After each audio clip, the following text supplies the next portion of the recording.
All right, what's up everyone? Welcome back for another day trading recap video. Today, we're actually getting some momentum here, baby. RNAZ, this thing moved from about 60 cents to $3.20, topping out there. That is a major move, something we haven't seen in quite a while. Percentage-wise, that's almost 400%. Topping out at 365%, 365 days in a year, 365% on RNAZ. Crazy stuff there. My God, I mean, I wasn't really expecting this. Look at this daily chart, pretty much writing on the wall on what was the future of RNAZ after this move. Pop and drop, pop and drop, pop and drop, all the way down to again here, pop and drop. I do not expect this to be a multi-day continuation just based off of that daily chart. Anyone who's short, definitely you had to be patient for sure. Recently we haven't been having a lot of stocks holding the pre-market high, breakout, holding the first pullback with continuation. So this caught a lot of shorts off guard, which is why the move was so big when it finally broke out of $2. I thought it was a stretch to make it break $2. Once you broke $2, this thing gapped, halting up like crazy all the way up to $3.20. Crazy move. I traded it pretty actively up until about $2, and when it started to halt back to back to back, it was pretty much untradeable for my risk tolerance, just because the price action was less than 5 seconds of tradable price action per candle on all of these candles, and it was really outside of my risk tolerance, just because once you're stuck into a halt, especially when you're so extended on a move like this, you can get stuck in a T12 halt. You could get stuck in any volatility halt and then open, pending news, or and it can just gap down like seriously. It can open up seriously lower, something like EDTX. That's in an extreme case of just getting delisted. Chances are that won't happen. It's a very low chance that will happen, but just the risk of buying an extended halt like this is just very, very risky, especially when you're just extended off the 9 EMA on a $1.50, almost a 50% move from where the previous consolidation was. The entry is not up here. You could go for a quick scalp, but again, you may be halted up, and you may be getting long for a halt up. But even if it halts up, there's been plenty of situations where even when it's halted up, it resumes, 10%, 20% lower, and you're taking a massive loss. So, positioning yourself, anticipating these moves is one thing, and then also positioning yourself for this type of move is also a completely different story. That's really hard because, I did not anticipate this at all, but anyone anticipating, they're looking to get long, right under the break of 2 and then holding for the extension up through 2 and being completely surprised when this thing halts up, gapping up 50 cents off of the halt. So that's crazy price action there. Let's go through, first off, we finished green today, another green day up to 39.63, so nice green day today, nice solid green day. Definitely left some money on the table, but pre-market, man, pre-market was very slow, again, coming into the open, there's nothing really moving, so it's kind of getting me still in that risk-off mindset coming into the market open. But once this thing popped up like this, and we started seeing some massive volume in this candle, 2.6 million shares, I thought that we could see some decent tradable action on RNAZ, especially under 150. And so I did go get in for this trade, decent share size, and was able to capture some good profits on this first front side. But I started to fade my risk. I started to fade my risk after this first move because of the recency in the market. We just haven't been having that continuation, that hold and continuation to the upside. So I was adapting in the past by fading my risk off of the first major move after the market opened. And that's really what kept me green this whole month. I've only had one red day this whole month. So that's what kept me green, is by fading my risk pretty early on after that first major move on the leading gapping stock, or the volume leading stock. But in today's situation, it was definitely a little bit more of a I definitely left some money on the table by fading my risk too soon, because we did hold that pullback and we continued higher. So let's go ahead and just review the live recording a little bit. So RNAZ had that major pop there pre-market. Now you're looking for 50 cents break, $1.50 break. Again, we did have some news on this. We can pull up the news. It announces positive preclinical glioblastoma results with lead therapeutic candidate. So positive data from a drug is always a decent catalyst, especially with this float, which is quite small. I think it was 2 million shares. So turning the float a lot. That's definitely what you want to see with a potential leading gapper. So yeah, right at the open, or right before the open, we got that big pop. And now, I'm just kind of judging, what is this stock going to do? What's this stock going to do? I am testing my fills here with 2 shares there, just to make sure I can get in and out nice and smoothly. There's no lag. And, we don't really flush down. So every time we pull back on that candle, we're holding the lows, and there's some bids holding us up, which makes me feel like there's a little bit more upside before we see a pullback in this, or before any major flush. So I get in here, trying to time that break.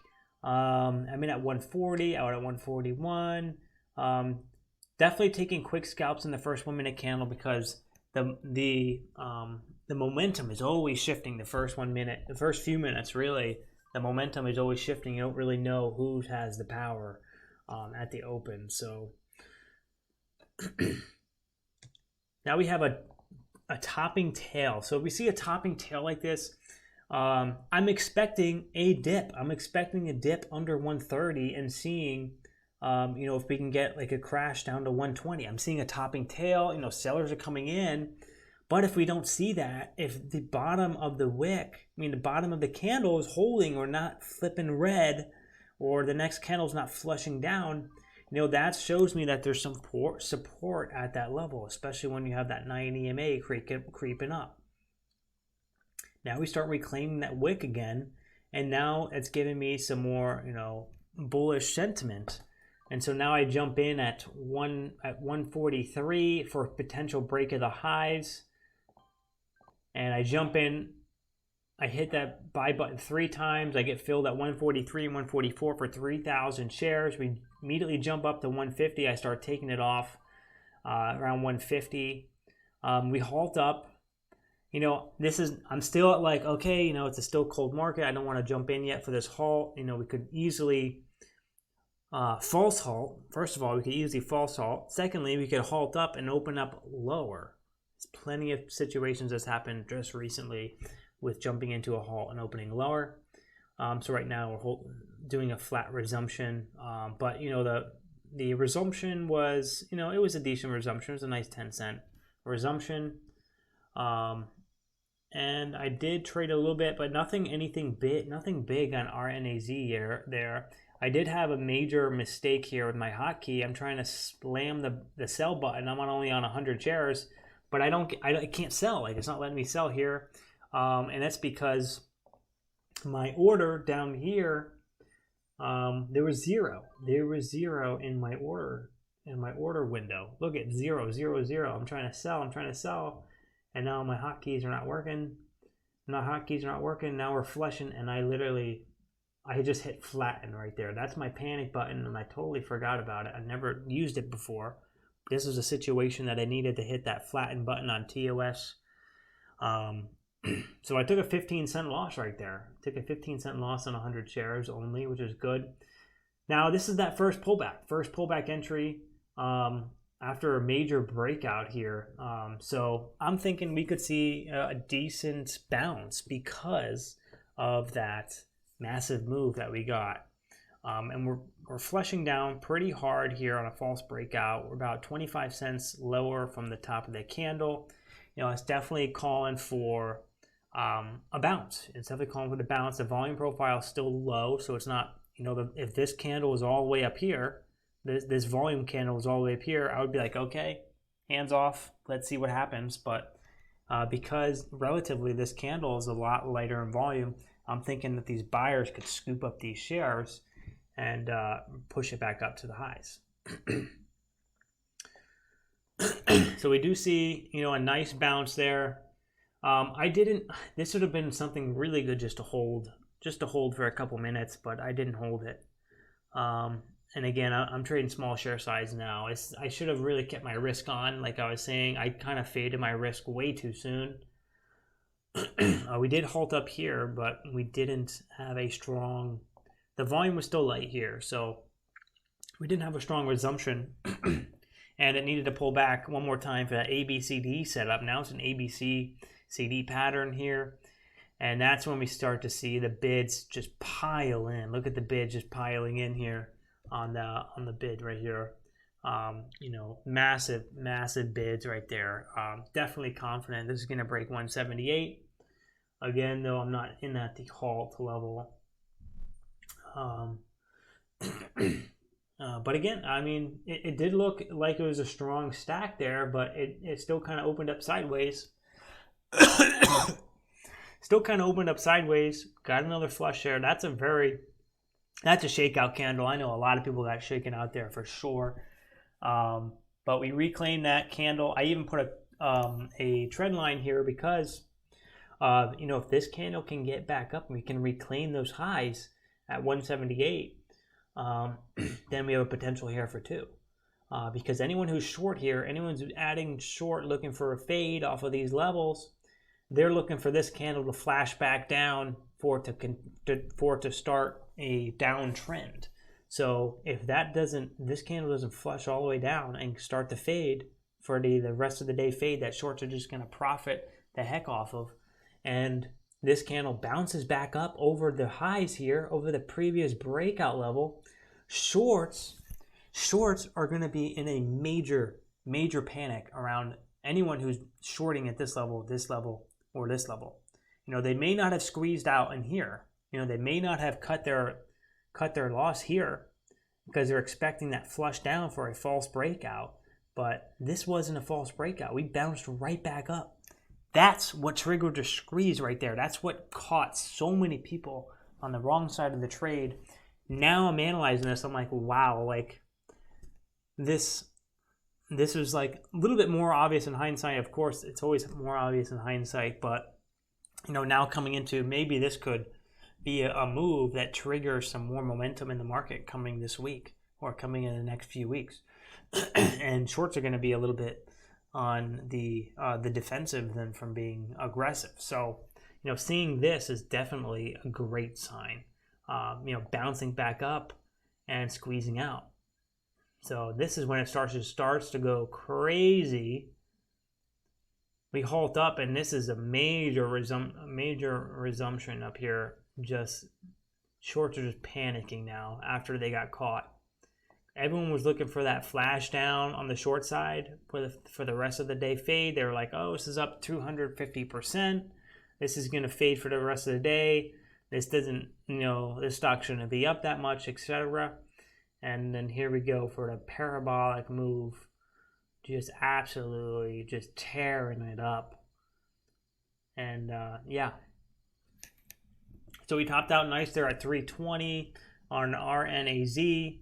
And then, now I'm jumping over at BPTS because I'm like, okay, well, if that stock can make a big move, there's definitely, bulls are going to start to step up to the plate a little bit after seeing a 400% move in the market on RNAZ.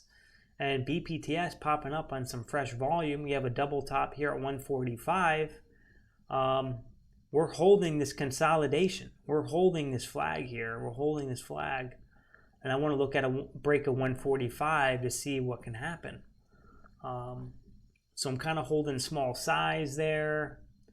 Again, I faded my risk way too soon. This was another almost an A+ setup here for the break of the pre-market highs. Break of 150. And it flies right up. That could have been a nice 10-cent trade or more. 10 cents or more there. I faded my risk too soon. I took some small gains on BPTS, but it wasn't that much. But, if we can see some action like this, if I can come in tomorrow and I see a leading gapper again with some news on it that's looking just like RNAZ, then, it's time to step up to the plate.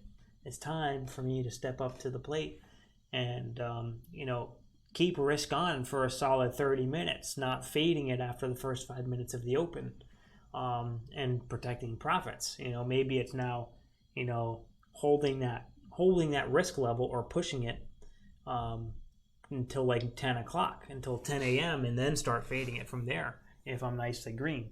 BPTS did have another squeeze, which was nice. I wasn't there to trade it on BPTS, but it did have another squeeze. Let's pull that up. Yeah, so we did hold this level here. This is a classic bear trap here. So wick all the way down to 135. And a mixture between bulls and bears covering and bulls scooping up those shares is caused a lot of people to be on the wrong side of the trade there. A lot of bears to be on the wrong side of the trade, especially with that sentiment after our RNAZ run. This was a recipe for another squeeze. And we did see that squeeze up to 206. So I think I traded overall pretty well today. On a percentage basis, I did well.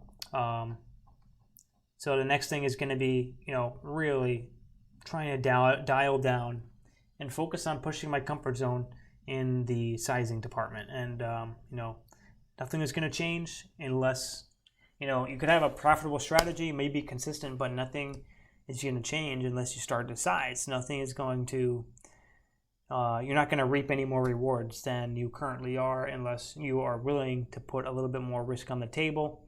And if we can start to get into a nice market like this where we see some consistent action and some more confidence in these moves, then I think I'm just going to be picking up exactly where I left off, pushing my size again, and trying to hit some bigger days. So thanks for tuning in for the recap video. I appreciate you guys watching these recaps at the end of most of these days. I usually like to make a recap video when there's something moving, when there's something to recap. So thanks for tuning in. Check out the links down in the description. Like the video, hit that subscribe button, and I'll see you guys in the next video. Peace.